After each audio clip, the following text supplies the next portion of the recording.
last two videos, we looked into this aspect of variables.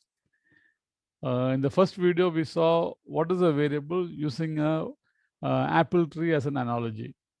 Okay, what are all the things you can change to make the tree yield maximum number of fruits with the best weight and the best output.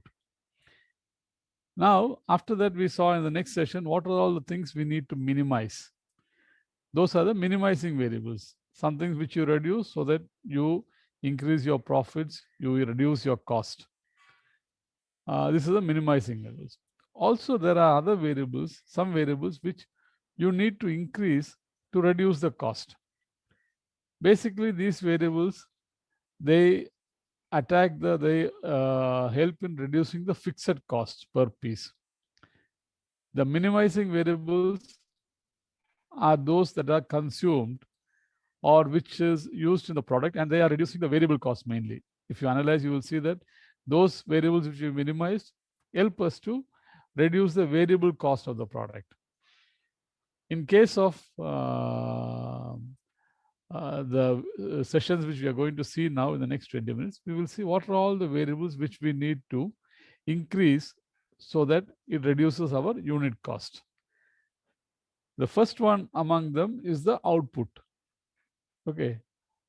The first variable which needs to be maximized is the output. By this, what I mean is that if you are planning a batch of 300 pieces, see whether you can make it into a batch of 400 pieces, considering all the other variables which we need to utilize to reduce the unit cost. By increasing the batch size, you actually bring down the unit cost of the product. And by doubling the batch size, you will bring down the cost per piece by even 30%. That's what the study says. It's a thumb rule that if you're going to produce 500 pieces and let's say the unit cost is going to be $5, when you produce 1,000 pieces, the unit cost will go down to around $4 per piece. So there's a 30% reduction when you double the quantity. So what I want to say is that if you are producing a batch of say item X, try to maximize the numbers you produce for that item X so that your cost per piece goes down. Now, is it the productivity I'm talking about? No, I'm talking about the production total. Productivity is something which is coming next, but this is the production. So if you're planning a batch of 300 pieces and you know that you need another 200 pieces next month, okay, try to produce the 500 together so that your cost per unit comes down. It comes down quite drastically because your setup time, your planning time, your movement time, it's all the same. Whether you bring 300 parts of fasteners for a fitting or 500 parts, 500 sets of fasteners for another fitting, it's going to be the same movement time. So instead of bringing 2 times 300 and 200, bring it 1 time 500. And same way, all the other areas also, you get a good reduction in cost. So this is what we mean by increase the output so that your unit cost goes down. Next one is productivity. This means more output per hour, more output per man, more output per mission per hour. All this helps you to reduce the fixed cost per unit. If you are planning to produce 15 pieces per hour and the machine is costing say 200 rupees, if you can make 16 pieces, your unit cost goes down. Similarly, if if one of your employees is producing say 10 pieces per day, and if he is producing 11 pieces, his productivity is up by 10%. So same thing happens with the machines also. If that machine was producing 40 pieces an hour, and if you're able to get even 42, automatically your fixed cost per unit goes down. So productivity and production is different. Production means the volume you produce. Productivity is the rate at which you produce it. So multitasking or man doing more work, all these things comes under productivity. But of course, it should not compromise on the quality of your output.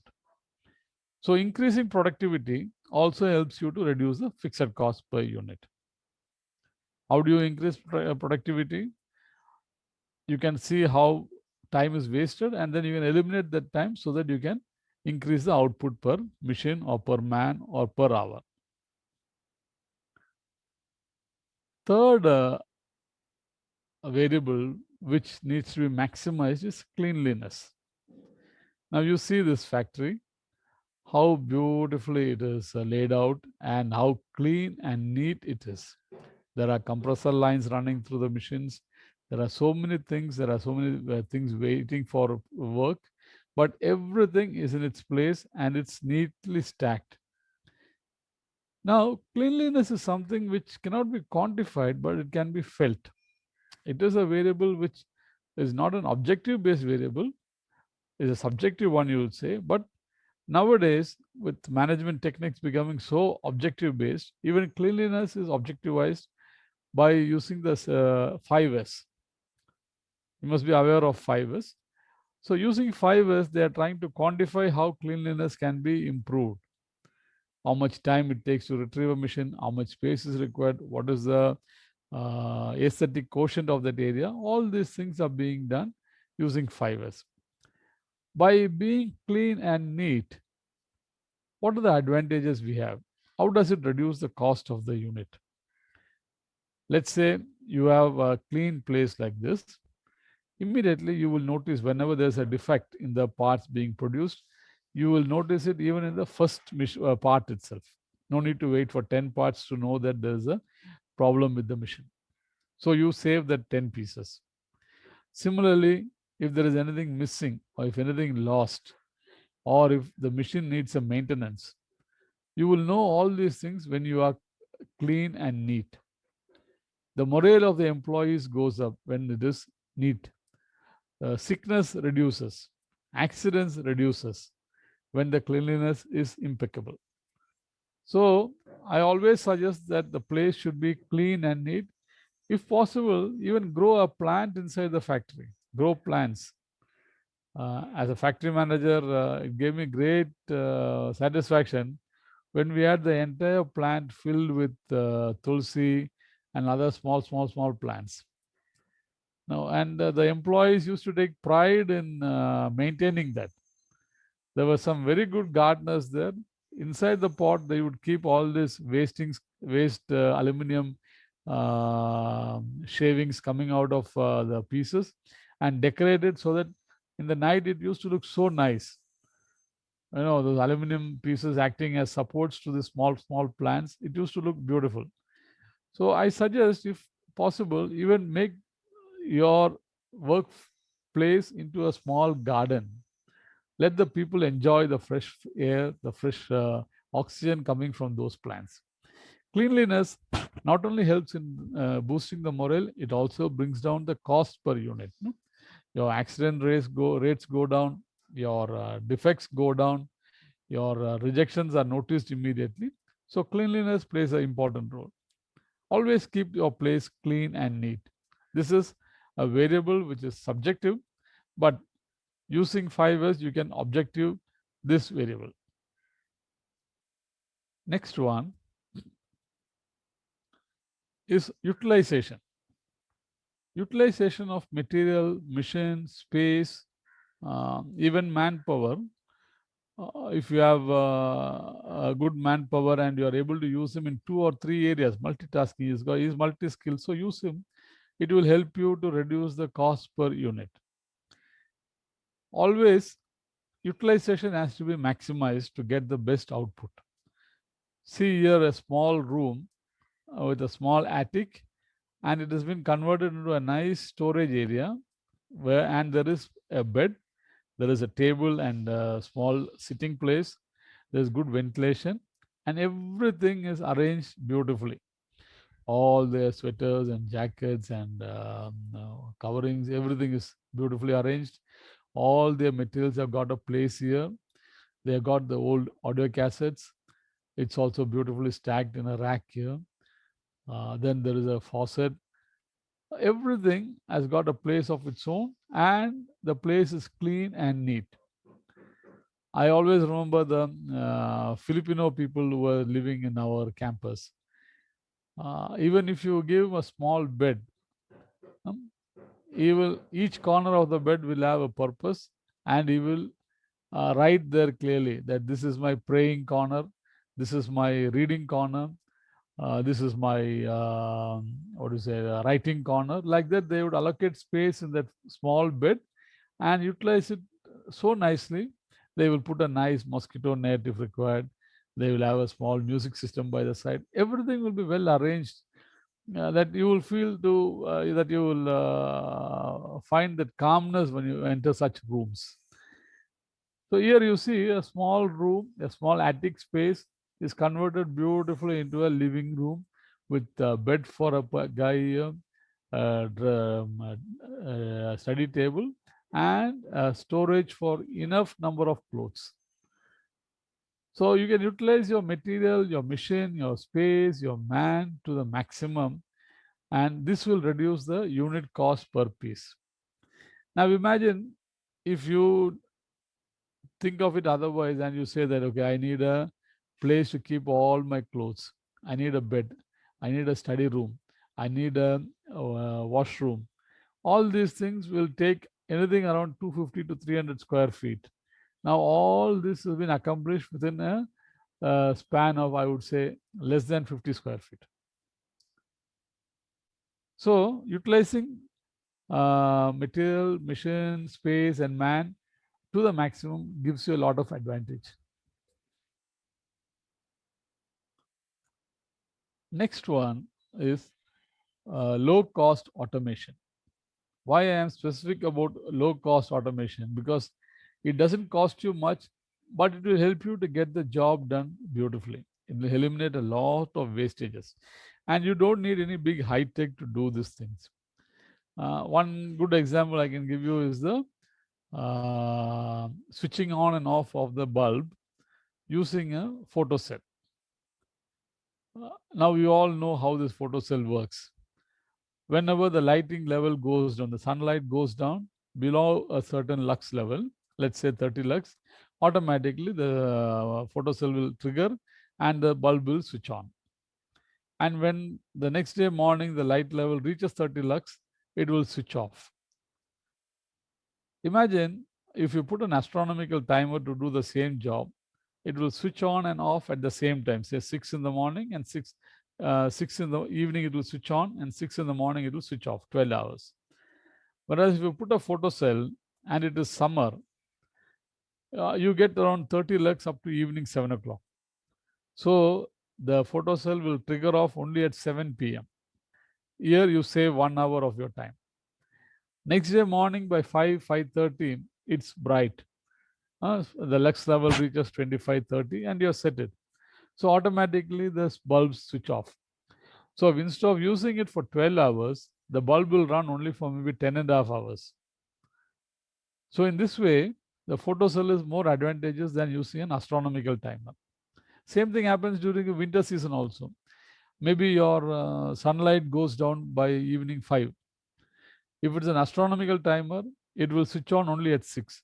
Whereas if it's a photocell, it will switch on at 5 itself. So safety is also taken care of, as well as saving is taken care of. So low cost automation using photocells will help you to save a lot of money, as well as save a lot of wastages. You must have seen the taps which use sensor to let water through. So this also saves water, unless you are there below, your hand is in the right place, you will not get any water. Same thing happens to this switching system also. If you're using a motor, you can use a leveler to see whether the motor is full, the tank is full or not. When the tank is full, automatically it will be cut off. When the tank is empty, it will switch on. So this way you will avoid excess spilling of the water as well as over pumping. So this kind of a switch on, switch off system is also good for a water tank. Same way, small conveyors. Instead of carrying from point A to point B, you can use a small conveyor, And this doesn't need any big automation.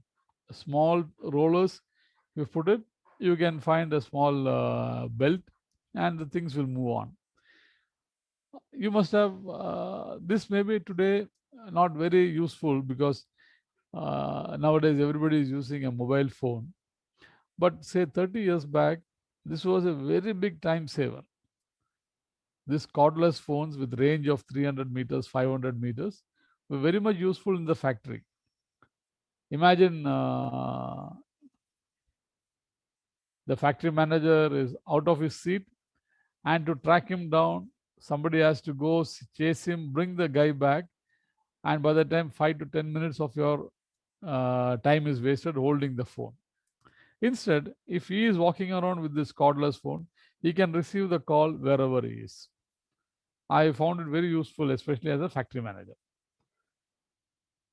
So low cost automation doesn't cost you much. It doesn't need big technology, doesn't alter your system, and you will find things much faster, efficient, and also saving you a lot of space and time.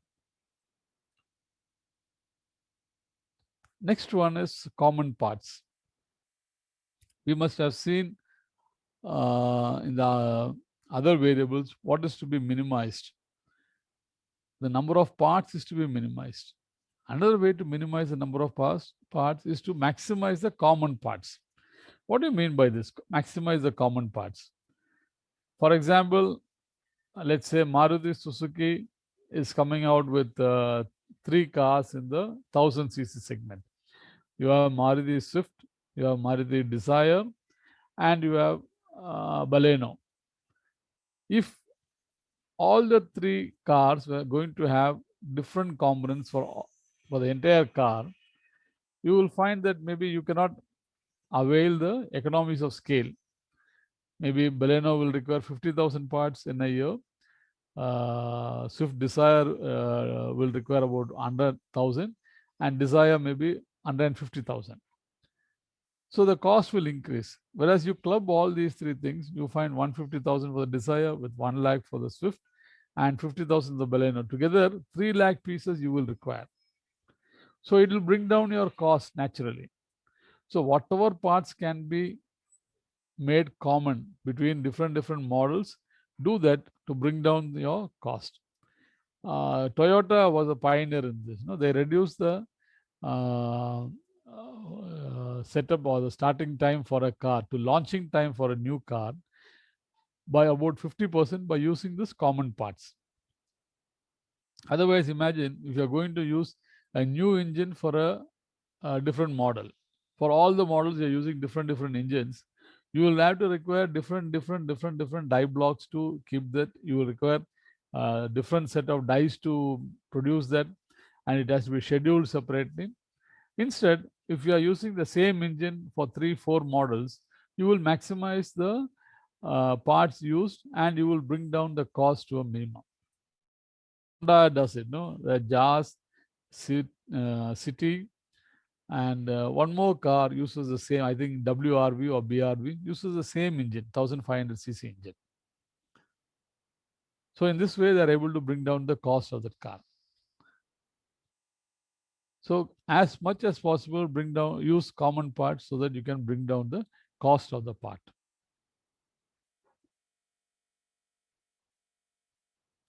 Next one, which has to be maximized, is the tolerance level. Now, students of mechanical engineering will be very familiar with tolerance.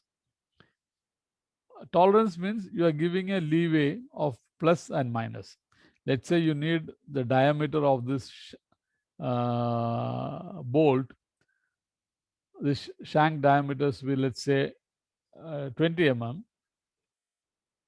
If this diameter is to be 20 mm, okay, you can, and you are given a plus or minus 2 tolerance, you have the liberty to produce the shank up to 22 mm dia or up to 18 mm dia. So if you have a tolerance like that, it reduces your machining cost. If you are having a very close tolerance, let's say the diameter has to be perfectly 20 with plus maybe 0.5 and minus is 0. So anything above 20.5 is rejected and anything below 20 is rejected. With such close tolerance, you need to produce it with so much careful and precision that your cost will be very high. So as much as possible, maximize the tolerance. Of course, tolerance is subjected to the kind of usage you expect from that part. For example, an aircraft part cannot have a tolerance as big as a motor part, and the motor part cannot have a tolerance as big as a cycle part. So, or a stationary part.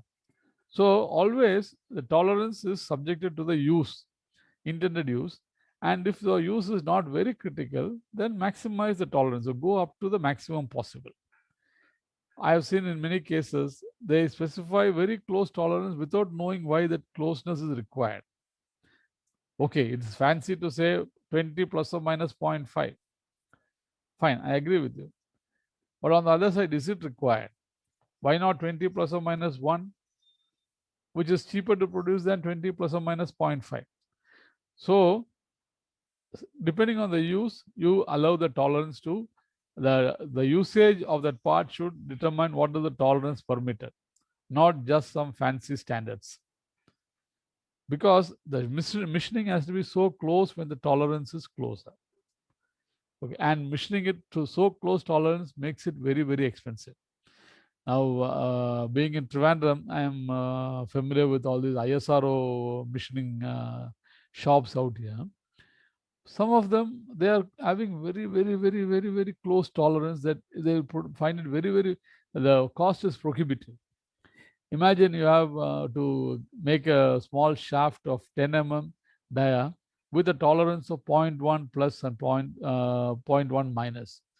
So you are permitted to have a diameter of just 9.99 mm or 10.01 mm, 10.1 mm. It makes it very expensive to produce. It has to be perfect. But is it required? ISRO might require it. I don't say no, but may not be required for a normal car or may not be required for a cycle part. Okay, so that is what you need to see. So let the tolerance be determined by the usage of the part and not by the standards you use. Of course, you need to follow the specification, but you can always discuss with your customer and agree on a tolerance level. Next one is something which is making things very cheaper is the electronic mode of communication and transfer. In the last 20-25 years, we have seen electronic payments have become so common. What has this helped us to do? It has reduced the cost of effecting a payment, and it has also made it very faster. Electronic modes are faster and cheaper compared to all other modes of transferring information or material. Imagine in 20 or 30 years back, whenever you wanted to send some money to a relative, you had to go to the bank and get it done. Later, it became that you can do it online. Now, it's become so faster that you can send it by any mode, no Google Pay or Phone Pay, whatever it is. It goes in a second. So many methods are there that makes it very cheap and faster. You want the process to be cheaper and faster, and so use electronic modes for payments, for ordering material, for communication, for meetings. And nowadays, all meetings are happening on Google and Zoom. It is basically electronics which is helping us to achieve it. Okay, so all such meetings, approvals, all these things can be done through electronic modes. When email and digital camera came in, we before that, whenever we are doing any prototype, we have to take photograph of the prototype, then courier it to the customer, and sending it by DHL will set you back by about $100. Getting the old 2 or 3 rolls of film developed also cost you around $30-35. So the whole effort of sending the prototype picturized and by DHL to the customer will cost you around $150 to $200 for an album, and you have to buy an album also for that.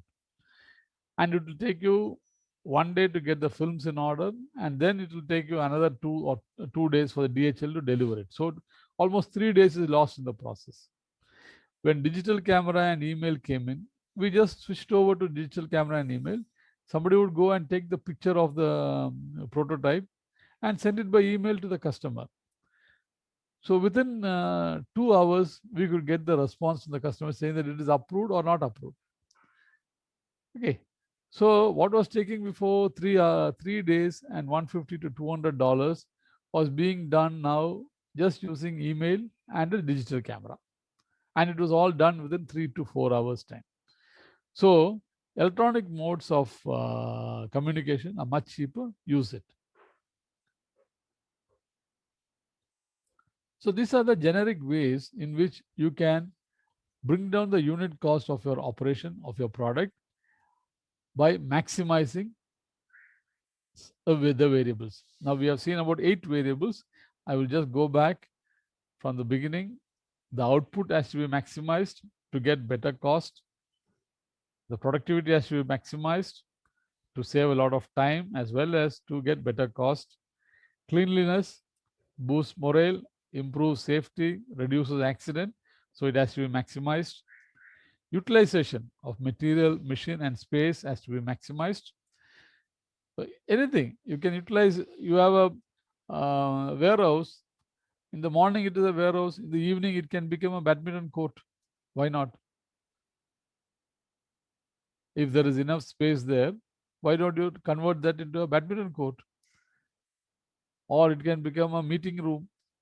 So you can utilize your assets as much in many ways and try to maximize the utilization.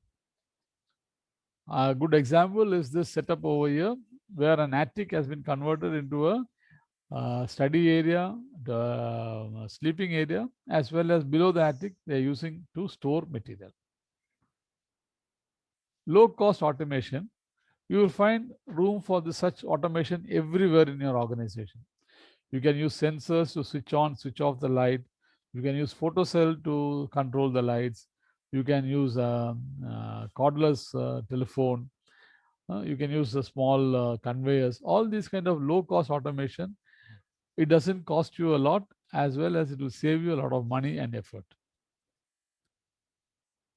Common parts, as I said, try to maximize the commonization of all parts. Use it in 3, 4, 5 models so that you get economies of scale in production, as well as you don't have to maintain so many parts. Tolerance, this also is another aspect. Whenever you need very close tolerance, your cost goes up because your machining cost goes up. Instead, try to be as liberal with the tolerance as much as possible, in line with the usage of the part. If this is a bolt, it is not a precision equipment that you need to be very close tolerance. So you can give a small leeway for this. The higher the tolerance permitted, the lesser the cost. Electronic modes of payment, ordering, communication, meetings, all these things helps you to bring down the cost, as well as it is much faster. So these are the things I'd like to share with you regarding the maximizing variables. Thank you. Any questions, Matthew or Vishnu?